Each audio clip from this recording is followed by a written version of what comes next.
nga kanina, nung itong si Secretary Vince Dizon, ay nasaksihan niya mismo yung nung nagpunta po siya dito at talaga naman nasabi niya nakahayupan mga kababayan ang nangyayaring ito. Ayan, pakinggan natin si Secretary Vince Dizon. So, magbibigay muna ako ng konting background dito. No? Itong project na to, bibigyan ko kayo ng kopya nito. No? Bibigyan ko kayo ng... 96M goes na punta sa bulsa. Mga kababayan, hindi lang isang bulsa yan. Marami. Marami po ang kumain yan sigurado. Yung project briefer na galing sa DPWH. Oo. Galing to sa DPWH. Shenron? No? Project briefer to. Bibigyan ko kayo ng kopya nito. Ito ay construction ng isang flood control structure. Yan, nakikita nyo ngayon. Yung protection wall, no? Dito sa river. Worth 96.5 million from the 2024 GAA, no? This contract was started on March 20, 2024. Okay. Tandaan yung data. March 20, 2024. March 20. Nakalagay dito, ang kanyang duration is dapat 270 days. Oo. Okay? Pero, nung June 11, so April, May, June, so less than 3 months, nakalagay dito, actual accomplishment, 100% in 3 months. So, tandaan nyo na, 270 days dapat. Diba?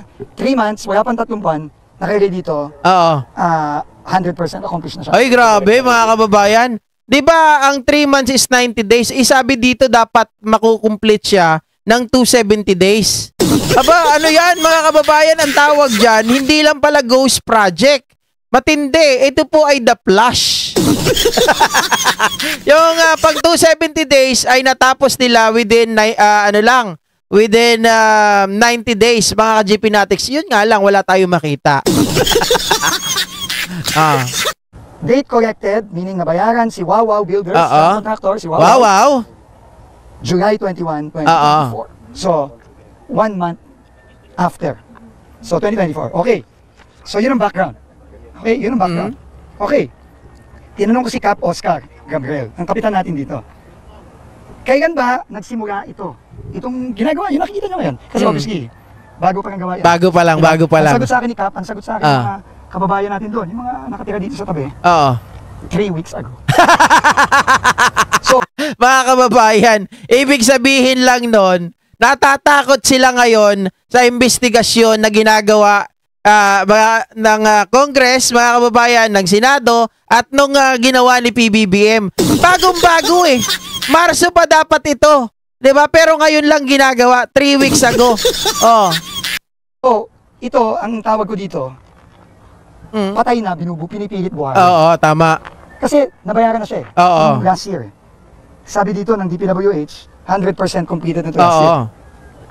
Pero, siguro, 3 weeks ago, umiinit. Nag-iimbestiga na ang Senado, nag-iimbestiga na ang Kongreso, nag-aalit ang Pangulo. Pinipilit buhayin yung patay. Tama. Wala na ito eh, ghost project ito eh. Klarong-klaro na ghost project ito. Pero dahil lang sa mga pangyayari, hinahabol ngayon. And kausap ko din yung subcontractor, si Jojo. Kabayan ko ito. Kinontratagan siya 3 weeks ago. Naku po. 3 weeks ago. Bayad na to, tandaan nyo, bayad. July 2024, bayad na to. Naka-record sa DPWH, completed. Ito na ang pinakamagaling at pinakamabilis na contractor na nakita. 270, ginawang 90 days. Ang schedule, natapos niya in less than 3 months. Ito na ang pinakamagaling na contractor talaga. No? Yeah. Pero, ito talaga ang example ng sinasabi ng ating Pangulo. No? Ito yung sinasabi ng ating Pangulo na talagang ito, kahayupan na ito. Talaga. Hindi tao itong mga taon to. Nakita niyo naman yung hirap ng mga kababayan natin dito. Gano'ng kadalas kang binabaha dito, Kap? Actually, never naman binaha. Last na pagbaha po is 1997. Pero ngayon? Ngayon po, hindi naman. Hindi naman. Hindi ka naman binabaha? Hindi naman po. Hindi ka ba nagulat na may ginagawang flood control dito? Actually, hindi naman po kasi medyo, ito po kasing area ng Casa Vista is medyo mababa kaya may possible din talaga bahain. Pero ito talaga, wala to last year. Yes po, bali yung mga dulo lang po at saka yung simula. Oy, kaya ganoon mga kababayan, nagets ko na. Yung area nila hindi binabaha, ibig sabihin ginawan lang talaga ng paraan. Sige, para magka-project tayo. Kailangan natin gumawa ng flood control dito ha. Ibig sabihin, mga kababayan, talagang ginawa lang ng pera. Hindi daw binabaha dito sa area na to eh. Pero magtatayo sila ng flood control project. Diyos ko. Pwede namang ilagay doon sa ibang lugar na kung saan ay binabaha talaga. Bakit pinipilit yung lagyan? 'Di ba? Mga kababayan, kumuha sila ng project doon sa isang lugar na hindi naman pala binabaha. Pinilit magkapera. Tapos completed na less than 90 days, dapat 270 days 'yon. Tapos nabayaran na ay dahil umiinit, sabi ni Secretary Vince Dizon, ayan, patay na, binubuhay nila. Booking no? Para-paraan ng mga peg, sabing gano'n ni Zoe, mga dayok-dok sa salapi. Yan ang kitang-kita na talagang corrupt, mga kababayan. Hindi binabaha, nilagyan ng flood control project. Pero pa ako naalala nung nakaraan may vlog ako, doon daw sa Las Piñas, mga ka-GP Natics, yung kanilang mga estero, mga sapa, ay kung tutusin, ang gagawin doon dredging. Di ba? Dredging dapat para hindi umapaw yung mga tubig pag panahon po ng tag-ulan. Ang ginawa nila, mga kababayan, para magkaroon ng project, hindi dredging. Yung mga sapa na yun, nilagyan ng daanan. Nagets nyo? Siyempre, dahil wala nang sapa, wala nang mga estero, wala nang pag-iimbakan ng tubig, ano mangyayari, mga kababayan? Talagang aapaw sa area na yon. Yari ka! Pero yung pinaka-gap, wala po. So, this is almost 100 million project. Oh. 100 million. Ito talaga, ninakaw yung 100 million. Oo. Ninakaw yun. Wala Wala ito Ngayon lang ito nagkaroon Ngayon lang hinari si Jojo Subcon lang yan Oo. Diba, wala siyang kasalanan. Naghahanap buhay lang yung kababayan natin na yan Pero itong hayop na wawaw na ito, Oo. at yung kung sino man ang may-ari niyan, talagang kailangan managot yan. And kung sino man ang nag-aproba nito sa DPWH, Oo. kailangan managot nito. Wala. Hanapin ko yung dokumento. Ano lang to, summary Saan? Meron ba? Ito. Ito pala. Hindi ko nakita yung signature. Ang nag-clear down nito, si JP Mendoza, Chief Construction Section, si Bryce Erickson Hernandez, Assistant DE, saka si Henry Alcantara. Naku po, mga kababayan, ayun na. 'Di ba? Si Mendoza, Bryce Hernandez at itong si D. Alcantara. Hoy, parang papunta na doon sa gusto natin mangyari yan. Doon sa hinahanap natin na proponent. Sino kaya yon? Yari ka! Wag nang umiyak-iyak. Ito yung tinadagan natin ng lookout order. So, ganito na lang.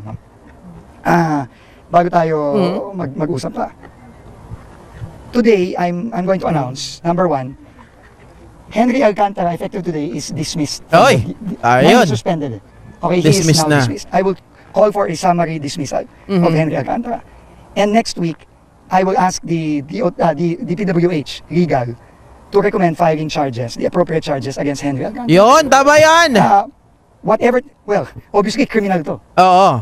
Plunder yan. Criminal to. Pag nanakaw ito 100 million. 100 million. 100 million. So si Henry Alcantara, dismissed, and we will recommend filing of charges with the Ombudsman. Bryce Fernandez, JP Mendoza, I will already begin proceedings of dismissal. No, may proseso tayo dyan, kailangan natin sundin yan. Pero sisimulan na natin yan at hindi ako magtataka na madidismiss na rin to very, very soon. Pero hindi na natin hihintayin yun. Papafayagan na rin natin kasabay ni Henry Alcantara ng appropriate charges sa Office of the Ombudsman. So I will order the DPWH legal team to already prepare the necessary recommendations supported by documents such as this. No, mga kababayan, ilang count kaya ng criminal charges ng plunder? Diba? Yun ang mahirap talagang habang buhay ka dun kung ilang counts yun. Diyos mio, kung kailan ka mababasahan, ano? Umabot ka na ng 100, patay ka na, meron ka pa rin kaso. Sabi ni Mama Ros, ang tatalino ng politiko natin, nakaka-proud. Walang ginawa kundi magnakaw, ano? To file the appropriate charges against them. This is, this is criminal. Mga hayop to mga tao to, hindi tao to mga to. Isa pa lang to, by the way. Isang project pa lang to. Oo. Finally, no, I will also order the perpetual lifetime blacklisting of Wawaw builders from DPWH and all their possible affiliates. No, alam naman natin, minsan may mga kung sino man ang may-ari ng Wawaw, meron din siyang mga ibang lahat yun. Hindi lang kung mahanap namin yung mga kumpanya na sila din ang may-ari, kung sino may-ari ng Wawaw, pati yon papaban natin. Papaban ko na rin, i-announce ko na rin, papaban din natin kasabay ng Wawaw yung SYMS, yung SIMS na gumawa ng proyekto na nakita ng ating Pangulo nung nakaraang mga linggo na Ghost Project din. Sinabi natin, no? Pag Ghost Project, kailangan automatic perpetual ban, lifetime. And then second, we will also recommend the filing of charges with the Department of Justice against Wawaw builders and against SIMS. And all the people involved here, both those who are clearly dummies and the real owners or the beneficial owners depending on the investigation of the bail yung plunder, mga kababayan. Hindi yan bibigyan ng bail yan. Hindi yan igagrant. Wala yan, no bail yan eh. 'Di ba? Maliwanag na maliwanag yan. Ang tanong na lang diyan kung ilang counts. Dapat meron talaga ditong meron talagang managot. Kapag hindi yan napanagot kasi, ang mangyayari diyan, mawawala yung tiwala ng tao. Hanggang ganyan lang pala kayo eh. Pero kapag may napakulong, mga kababayan, lalo na kung mataas ang posisyon, hindi lang yung mga, na yan, district engineer na yan, dapat ang makulong dyan, yung mga ulo talaga na mga ito. Yung mga nandyan sa pwesto, yan naman talaga yun eh. Itong mga nasa baba, bata-bata lang yan. Diba? Yung iba nga dyan, dami lang eh. Yung mga ibang nasa pwesto, sila talaga ang tunay na may-ari. Ipinapangalan lang sa iba yan.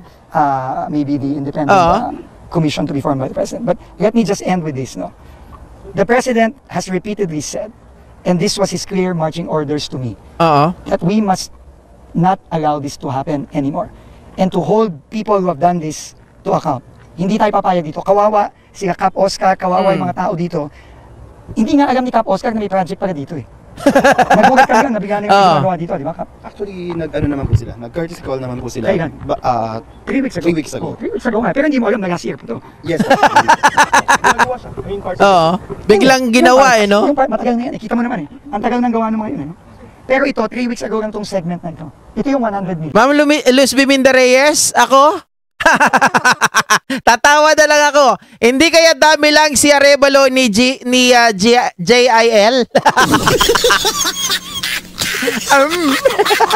Ayaw ko magsalita. Ito yung 100 million. Last year, when it said March 20. Papunta na tayo doon na JIM 1021. Paano ang mga senador na sangkot? Papunta na po tayo doon. Remember, yung kanina po na sinasabi dito, may yung natagpuan na ito ni Secretary Vince Dizon ay isang insertion. Insertion ito, wala sa GAA, wala sa GAB, wala sa NEP, pero nandoon sa GAA. Insertion, ibig sabihin, may nag-insert na lawmaker. Pag sinabing lawmaker, lower house or upper house. Kanino bang probinsya ito? Kaninong lalawigan ito? So papunta na doon. Ang kailangan lang natin talaga, marinig natin, manggaling sa bibig kasi under oath sila, at pag napatunayan, pwede na rin silang kasuhan. To June 11, walang nothing. Phase 2 na to, sir? Phase 2 na to? Hindi ko alam. Hindi ko alam kung anong phase ito. Tinatanong ko nga Jojo, ilang metro ba ito? Kung di po ako nagkakamali, 3 portion po kasi itong ginawa sa Mikasa Vista eh. Bali, ito po yung pinaka-last. Everything declared finished before. Yes. Declared finish. Tapos sinuumpisahan pa lang. This is the President's marching orders, and we will execute. Hahanapin namin lahat itong mga multong to. Hahanapin natin lahat to. And lahat to, pag nakita na natin, nagpapasalamat ako sa mga iba nating mga kawani sa DPWH kasi sila ang nagbibigay ng impormasyon na to. Nagpapasalamat ako sa kanilang lahat. No, binigay nila sa atin to at meron pa silang binibigay na iba. At hindi tayo titigil. Hanapin natin lahat to. At kung anong ginawa natin dito sa mga DE, assistant DE, engineer dito sa DPWH na kakonsyaba dito at doon sa mga kontraktor, ganun din ang gagawin natin sa iba. So simula pa lang ito. No? And hindi tayo titigil. No? Alam nyo, naalala ko, 2 years ago, si Senator Joel Villanueva, who hails from Bulacan, already talked about this in the Senate. No? Oy, teka lang, di ko narinig yan kanina. Secretary Vince, ha? Sino yun? Joel Villanueva, Joel is lying. Yari ka! TJR2K25. already called it out as early as I think 2023. Oo. No, and you know, I would like to personally thank Senator Joel. No, Oh? no, as early as 2023, he was already calling this out. Mhm. No, I know he's being accused of a lot of things, but the fact is, in 2023, when this was not yet a thing or hat, Senator Joel. Baka masunog ka dyan, Secretary Vince. Huwag mo sabihin na na malinis yun. Baka masunog ka dyan, ha? Huwag ka muna na magsalita. Oh. Yari already ka! calling this out. No, and in fact, I spoke to him, and I said I was coming here, and he told me, marami pa dyan. And I think that is absolutely true because that's what we're getting also from DPWH. Bulacan pa lang to. Sinabi niya marami dyan, pero bakit hindi siya nagpa-imbestiga?